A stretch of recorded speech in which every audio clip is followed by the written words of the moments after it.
Magandang araw sa inyong lahat. Ngayon ay tatalakayin natin ang isa sa pinakamainit at pinaka-controversial na issue sa ating bansa, ang impeachment ni Vice Presidente Sara Duterte. Ano ang legal na batayan nito? Ano ang magiging proseso? Ano ang maaaring kahiratnan nito, lalo na kung ito ay mangyari bago o pagkatapos ng halalan sa 2025? Tara halukayin natin ang katotohanan. Ang impeachment ay hindi lang isang legal na proseso. Isa itong laban sa politika.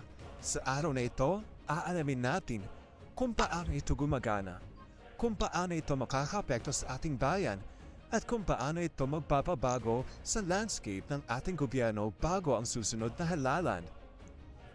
Ayon sa Artikulo 11, Section 2 ng ating konstitusyon, maaaring ma-impeach ang isang vice-presidente kung may matibay na ebidensya ng malinaw na paglabag sa konstitusyon, pagtataksil sa bayan, panunuhol, graft, at korupsyon, iba pang matitinding krimen at pagtataksil sa tiwala ng publiko.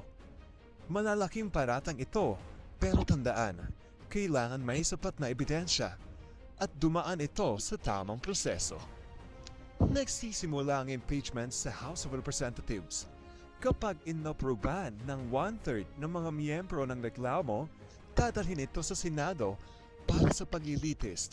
Dito, ang punong mahistrado ng Korte Suprema ang mamumuno sa paglilitis upang tiyakin na ito ay patas. Bakit siya? Ayon sa Artikulo 11, Section 3, Paragraph 6 ng Konstitusyon, sa kaso ng Pangulo, ang Chief Justice ang namumuno. Dahil ang Vice Presidente ang susunod sa linya ng pagkapangulo, maraming legal expert ang nagsasabing pareho rin dapat ang patakaran. May mahalagang tanong rito. Kailan dapat maganap ang impeachment? Ayon sa Artikulo 11, Section 3 ng Constitution, anumang oras maaari simulan ito ng House of Representatives. Pero ang timing ay maaaring magdikta ng magiging resulta. Kung bago ang halalan, ang kasalukuyang Senado ang boboto, kaya maaaring maging campaign strategy ito para sa mga politiko. Kung pagkatapos ng halalan, maaaring magbago mga senador na posibleng magpabago rin sa desisyon ng impeachment court. Kaya ang political landscape ay may malaking papel sa proseso. Kapag natanggal si Duterte, ayon sa Artikulo 7, Section 9 ng Constitution, ang Pangulo ang may kapangyarihang pumili ng bagong vice-presidente na kailangang aprubahan ng Kongreso.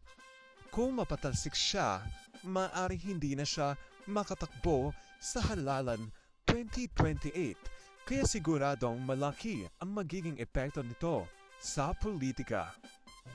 Tandaan, wala pong immunity ang isang vice-presidente. Ibig sabihin, kapag natanggal siya, maaari siya makasuhan sa mga korte tulad ng Sandigan Bayan o Ombudsman. Kung may malakas na ebidensya ng katiwalian, maaari siyang humarap sa paglilitis at posibleng makulong.